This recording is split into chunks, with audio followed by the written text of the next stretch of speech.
Bună ziua, sunt Dr. B. Astăzi vom vorbi despre câteva dintre obiceiurile neplăcute care apar de la vârste fragede și pe care trebuie să le corectăm ca să nu se prelungească pe parcursul vieții cățelușului. Primul obicei neplăcut, să spunem, nedorit, este săritul cățelușului cu labele pe stăpân. Cu labele din față se agită foarte tare, mai ales când este foarte bucuros și începe să se ridice cu lăbuțele pe stăpân.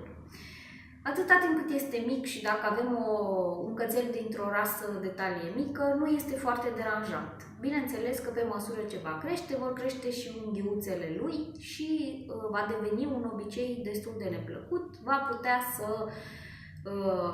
rupă hainele, ciorapii și așa mai departe cu care stăpânul este îmbrăcat și nu va mai fi un obicei atât de drăguț cum era atunci când era mic. Ce trebuie să înțelegem este că toate obiceiurile neplăcute pe care le prezintă puiuții noștri, în timp se vor agrava. Nu vor dispărea de la sine odată cu maturitatea cățelușului, ci dacă noi nu corectăm aceste obiceiuri, ele nu vor dispărea, ci se vor menține pe toată viața animalului și se pot agrava pentru că fiecare lucru pe care îl face cățelușul nostru înseamnă ceva. Sunt foarte mulți stăpâni care spun că cățelușii lor sunt foarte inteligenți și singurul lucru pe care nu-l fac este să vorbească. De fapt, cățelușii vorbesc, dar vorbesc pe limba lor și ține de noi să ne interesăm și să ne dăm seama cam ce ar vrea să ne spună.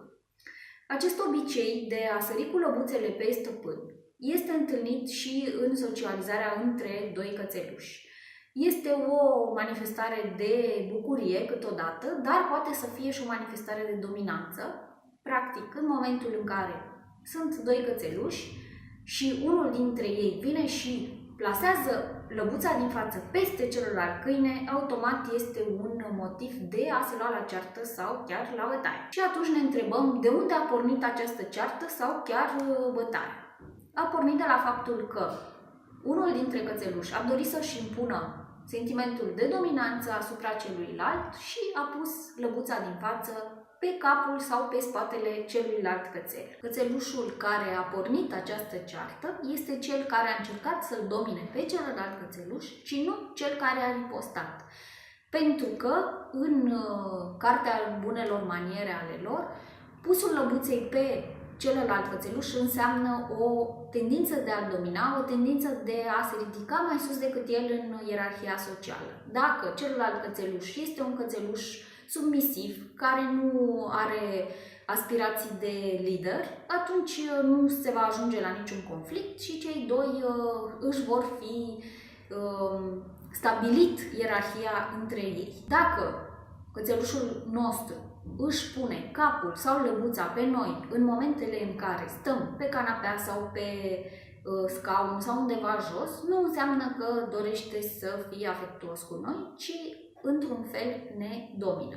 Este bine să nu lăsăm cățelușul să plaseze lăbuța sau capul deasupra mâinii noastre ci întotdeauna noi să avem mâna deasupra capului sau lăbuței cățelușului nostru, demonstrându-i astfel că nu este el cel ce comandă tot ce se întâmplă, ci noi. Este o metodă foarte simplă de a ne demonstra șefia, să spunem, care nu implică niciun fel de corecție, care nu implică niciun fel de durere, niciun fel de violență. Prin simplu fapt că noi plasăm mâna deasupra unui membru al cățelușului, o lăbuță sau capul, pur și simplu îi spune lui că noi suntem cei care comandă.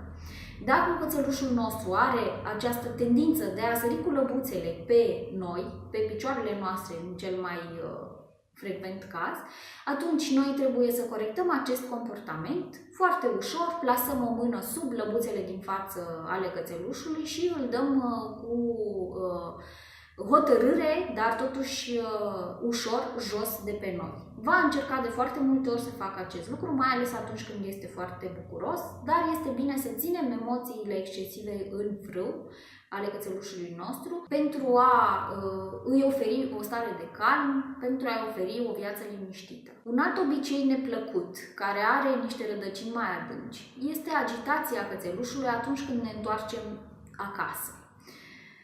Este un simptom al anxietății de despărțire. Am auzit de foarte multe ori, folosindu-se această noțiune de anxietate de despărțire. Această anxietate de despărțire înseamnă într-un fel o teamă de abandon a cățelușului pe care o are.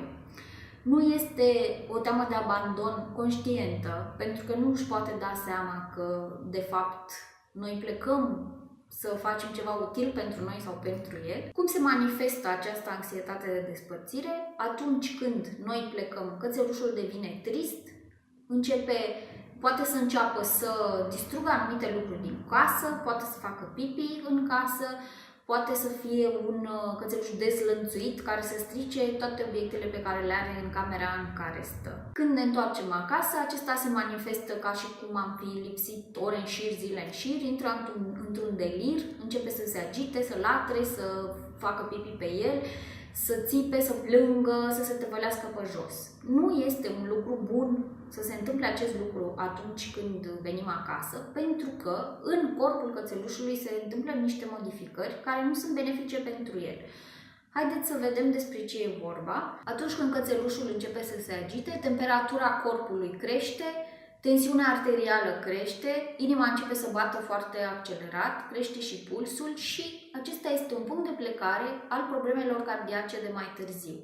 Dacă avem un cățeluș de talie mică, care oricum este predispus să aibă probleme cardiace când îmbătrânește, aceste ieșiri, aceste izbucniri emoționale pe care le are în fiecare zi, o dată sau de mai multe ori pe zi, când îl lăsăm singur, îi vor dăuna mai târziu și se vor dezvolta niște probleme destul de grave de sănătate. Și aici ne referim la hipertensiune arterială, care poate să degenereze în insuficiență cardiacă și știm cu toții că boala cardiacă este o boală destul de gravă. Anxietatea de despărțire este o dependență nenaturală a cățelușului față de noi.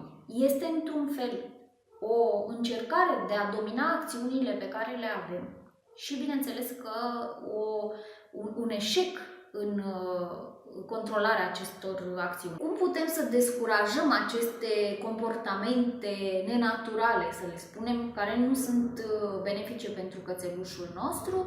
Fiecare membru al familiei, atunci când pleacă de acasă, îl învață pe cățeluș cu o anumită frază, care este mai la îndemână: mă duc la serviciu, mă duc la școală, vin înapoi, ceva, orice care suntem noi confortabili să spunem. Și atunci cățelușul va ști că după un anumit timp noi ne întoarcem acasă. Într-un fel, el înțelege că nu va fi abandonat și noi ne vom întoarce. Bineînțeles că nu înțelege cuvintele pe care le spunem, ci această frază este mai mult pentru noi, pentru a ne impune o stare de liniște, știind că i-am promis cățelușului că ne întoarcem.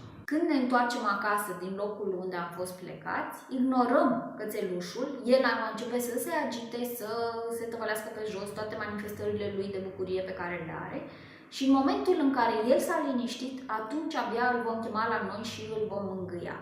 Nu este bine să fim entuziaști cu cățelușul în momentul în care el începe să se agite, pentru că această stare a noastră de entuziasm va escalada și lui starea de entuziasm pe care o are și bineînțeles că va începe inima să bate și mai tare, să aibă pulsul mai accelerat și să se producă toate modificările de care am vorbit exponențial.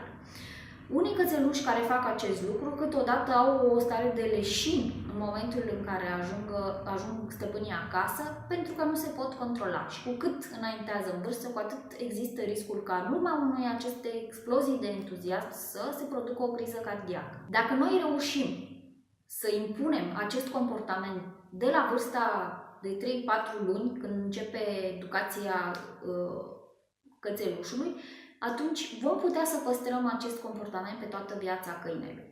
Dacă avem un câine adult și vom începe să impunem anumite reguli de educație, să ne așteptăm ca acel câine să fie un pic dezorientat și să aibă niște manifestări de anxietate. Pentru că dacă noi am avut anumite reguli pe tot parcursul vieții lui și le-am schimbat brusc, atunci bineînțeles că el nu va înțelege ce se va întâmpla. Dar acest lucru nu trebuie să ne descurajeze, ci trebuie să continuăm cu acele reguli ca să putem mai târziu să-i oferim un sentiment de siguranță. Perioada de anxietate, de adaptare este perfect normală la noile reguli și nu vom renunța la reguli pentru că cățelușul va fi anxios. În timp, această anxietate va dispărea când el va vedea că poate să aibă încredere totală în noi și că putem să-i asigurăm o viață liniștită fără aceste explozii de entuziasm, fără aceste explozii de emoții. Chiar dacă este vorba de niște emoții pozitive, sunt aceleași manifestări de anxietate care apar în corpul animalului, sunt aceleași manifestări de temperatură ridicată, de hipertensiune, de puls accelerat și așa mai departe despre ce vorbeam. În timp, dacă reușim să-i arătăm cățelușului că nu are de ce să se îngrijoreze, că noi ne întoarcem acasă de fiecare dată și nu va fi lăsat singur, atunci el va înțelege că trebuie să fie liniștit și nu va avea aceste manifestări. Bineînțeles că toți membrii familiei trebuie să se comporte la fel, nu se entuziasmează la unul și la ceilalți, nu?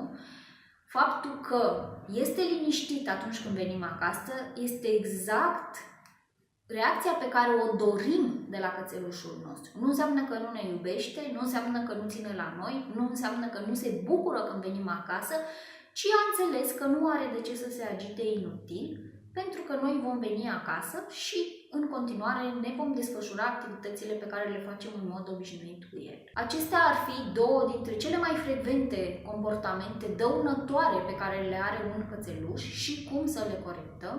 Sunt Dr. B, ne revedem data viitoare.